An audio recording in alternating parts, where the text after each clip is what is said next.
প্রভুর সঙ্গে যুক্ত হয়েছে বলে তোমরা সবসময় আনন্দিত থাকো। আমি আবার বলি, তোমরা আনন্দিত থাকো।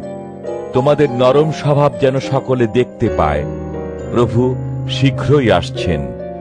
কোনো বিষয় নিয়ে উতলা হয়ো না, বরং তোমাদের সমস্ত চাওয়ার বিষয় ধন্যবাদের সঙ্গে প্রার্থনার দ্বারা ঈশ্বরকে জানাও।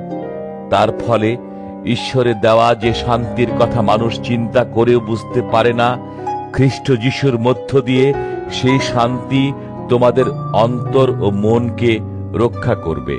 স্বর্গীয় পিতা, আজ আমি আমার সমস্ত চিন্তা, ভয় ও দুশ্চিন্তা তোমার হাতে দিচ্ছি। তুমি বলেছ আমি যেন কোনো বিষয়ে উতলা না হই।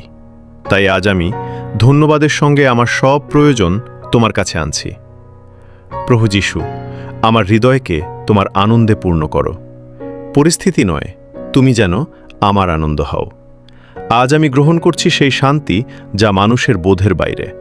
সে শান্তি আমার মন ও হৃদয়কে রক্ষা করুক খ্রিস্ট যিশুর মধ্যে। আমি ঘোষণা করছি, উদ্বেগ যাবে, শান্তি আসবে। যিশুর নামে, আমেন।